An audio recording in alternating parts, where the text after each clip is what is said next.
Good morning everyone. अभी हाल ही में बहुत सारे आर्टिकल पब्लिश हुए हैं जिसमें ये बताया गया है कि ब्राजील में बहुत हिंसा हो रही है इसके लिए, क्योंकि वहां पे जो चुनाव हुए हैं, जो बोल्सोनारो चुनाव हार गए हैं।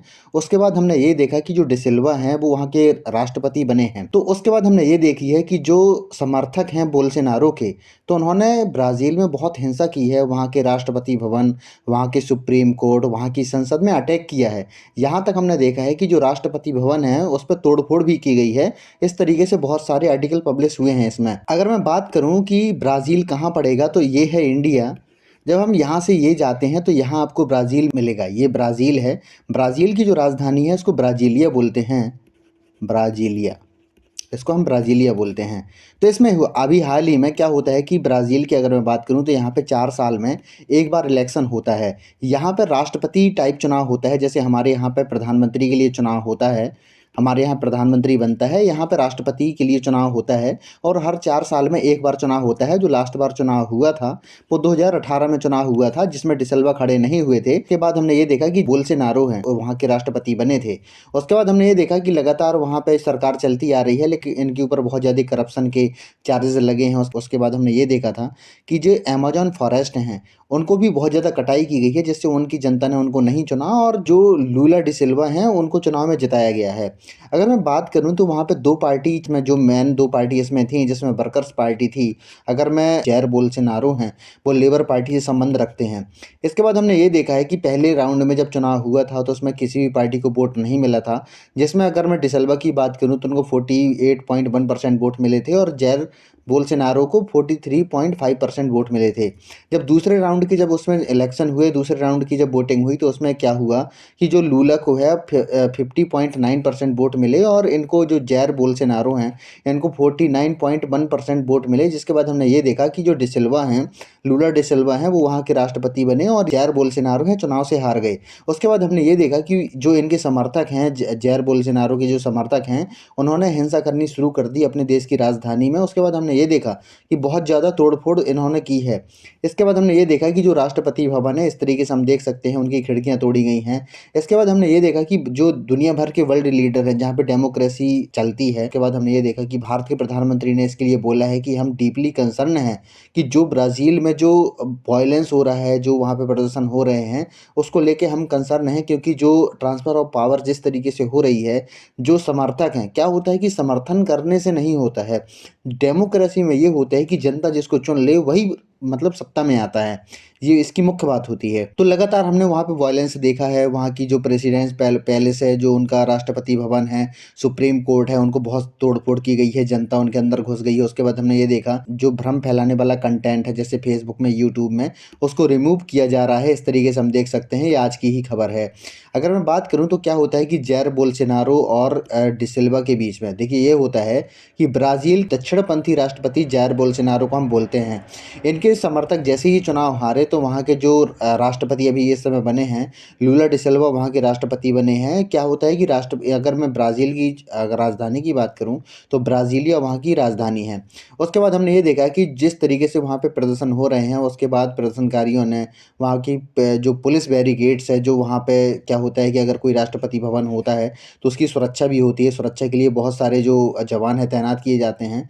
तो उस सुरक्षा कवच को भी इन लोगों ने तोड़ के उसके अंदर घुस गए हैं। उसके बाद हमने ये देखा कि वहाँ की जो संसद है उसको तोड़ा गया है, राष्ट्रपति भवन के अंदर चले गए हैं, सुप्रीम कोर्ट में धारा बोला गया है। इसके बाद हमने ये देखा कि जो उनकी पुलिस है, पुलिस ने इसमें ये बोला गया है कि लगभग 400 से ज़्यादा, लगभग जो अभी अनुमान लगाए जा रहे हैं, लगभग 1200 से ज़्यादा लोगों को गिरफ्तार किया गया है इससे जो प्रदर्शन हो रहे हैं।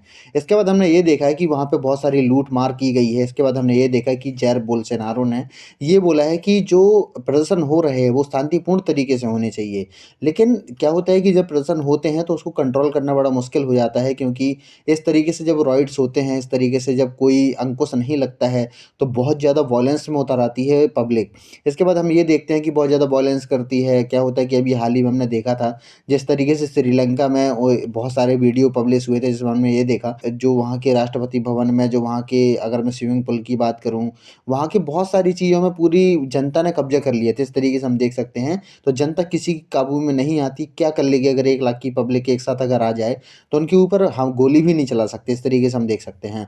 अगर मैं ये बात करूँ तो सुप्रीम कोर्ट के मुख्यालय को भी उन्होंने खराब किया है। इसके बाद हमने ये देखा कि जो प्लानाल्डो प्रेसिडेंशियल पैलेस के ऊपर भी चढ़ गए हैं और कांग्रेस भवन की छत पर चढ़ गए हैं, जिसके बाद बहुत सारे जो वीडियो हैं वायरल हो रहे हैं और उनकी दरवाजे और खिड़कियों को भी तोड़ा गया है। इस तरीके से हम देख सकते हैं। उसके बाद जो अगर मैं यूएसए के राष्ट्रपति थे जो बाइडेन ने ब्राज़ील के पूर्व राष्ट्रपति जायर बोल्सोनारो के समर्थकों की ओर से देश की कांग्रेस, राष्ट्रपति भवन और सुप्रीम कोर्ट में घुसने की जो घटना हुई है, उसकी निंदा की है। उन्होंने ये होता है कि जो ट्रांसफ़र ऑफ पावर है, सत्ता का जो शांतिपूर्ण हस्तांतरण होना चाहिए, क्योंकि क्या होता है कि एक पक्ष जीतता है, एक पक्ष हारता है, लेकिन क्या होता है कि जो जीतने वाला पक्ष है, जो क्या होता है कि एक अगर पहले राष्ट्रपति रहा है, अगर दूसरा अगर जीतता है, तो ये ट्रांसफ़र ऑफ पावर है, बहुत आसानी से होना चाहिए, इसमें वॉयलेंस देखने को नहीं मिलना चाहिए।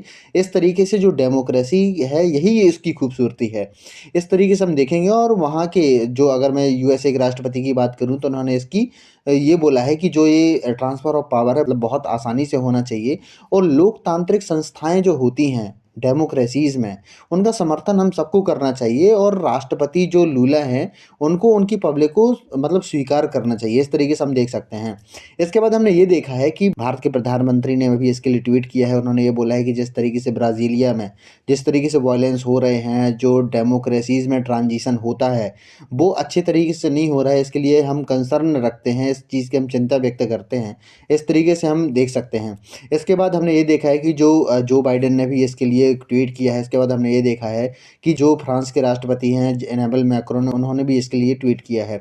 इस तरीके से हम देख सकते हैं। क्या होता है कि भारत में भी बहुत सारे इलेक्शन होते हैं, जिसमें हमारे यहाँ पे जो अगर मैं बात करूँ तो सीएम के लिए इलेक्शन होता है, अगर मैं पीएम की बात करूँ तो पीएम के लिए इलेक्शन होता है। अगर मैं यूपी की ही बात करूँ, यूपी में क्या होता है कि बहुत टाइम तक बीएसपी और सपा का शासन चलता रहा, जिसमें हमने ये देखा कि एक एक के बाद एक यहाँ पे मुख्यमंत्री बनते रहे। कभी मायावती बनती थी, कभी मुलायम सिंह बनती थी, लेकिन कभी हमने ये नहीं देखा कि अगर कोई पार्टी जीती है तो दूसरा मुख्यमंत्री बनने में वॉयलेंस देखने को मिले। ये चीज़ नहीं होता। हाँ, इसके बाद हमने ये देखा है कि अगर हमारे देश में क्या होता था कि बहुत टाइम तक हमने ये देखा कि भारत के प्रधानमंत्री रहे हैं अटल बिहारी वाजपेयी। अटल बिहारी वाजपेयी की मतलब पूर्ण सत्ता नहीं थी, तो उसके बाद हमने ये देखा कि उन्होंने कोलैबोरेशन करके प्रधानमंत्री बने थे, बहुत सारी पार्टियाँ इनके साथ में आई थीं। लेकिन जैसे ही मनमोहन सिंह अगर प्रधानमंत्री बने थे हमारे देश के, तो उसके बाद उनको कोई हिंसा नहीं देखने को मिली। और 2014 के बाद जैसे हमने देखा कि भारत के नरेंद्र मोदी बने थे, तो उसमें भी कोई भी हिंसा हमें देखने को नहीं मिली। भारत की जो डेमोक्रेसी में ये बड़ी खूबसूरती होती है। लेकिन किसी भी डेमोक्रेसी में अगर इस तरीके से वॉयलेंस होता है, तो बहुत नेगेटिव इम्पैक्ट जाता है जनता पे। कि इस तरीके से क्या होता है कि वो जहाँ पे डेमोक्रेसी नहीं है, अगर मैं चाइना की बात करूँ, अगर मैं रसिया की बात करूँ, तो इन सब चीज़ों को देख के बड़े खुश होते हैं कि वो देश जो डेमोक्रेसीज़ को फॉलो करते हैं, वो सँभाल नहीं पा रहे अपने देश को। इससे क्या होता है कि जो डेमोक्रेसीज़ हैं, उनमें बहुत बड़े प्रश्न चिन्ह खड़े हो जाते हैं कि आप अपनी जनता को कैसे सँभालोगे, अगर वहाँ पे ट्रांसफ़र ऑफ पावर बहुत स्मूथली नहीं होता है तो। क्योंकि हाल ही में हमने देखा था कि जब अमेरिका में चुनाव हुए थे, तो जो बाइडेन वहाँ के राष्ट्रपति बने थे, तो जो डोनाल्ड ट्रंप के जो समर्थक हैं, उन्होंने वहाँ के राष्ट्रपति भवन में हमला कर दिया था। इस तरीके से हमें वॉयलेंस देखने को मिला था, जिसमें बहुत सारे लोग मारे भी गए थे।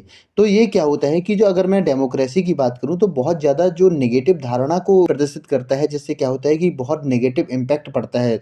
अगर मैं दूसरे देशों की बात करूँ तो। क्या होता है कि हम ये जानते हैं कि क्या होता है कि हमेशा डेमोक्रेसीज़ में ये होता है कि आप वेट करिए।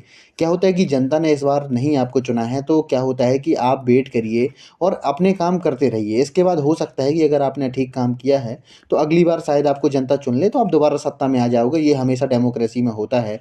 लेकिन क्या होता है कि जिस तरीके से ट्रांसफ़र ऑफ पावर देखने को मिल रही है, अगर मैं ब्राज़ील की बात करूँ तो बहुत गलत है। इस तरीके से नहीं होना चाहिए। डेमोक्रेसी में ये बहुत गलत होता है। तो इस तरीके से हम देख सकते हैं। तो आशा करता हूँ कि आपको वीडियो अच्छा लगा होगा। अगर आपको वीडियो अच्छा लगा हो तो प्लीज़ इसको लाइक कीजिए, सब्सक्राइब कीजिए एंड शेयर कीजिए। धन्यवाद।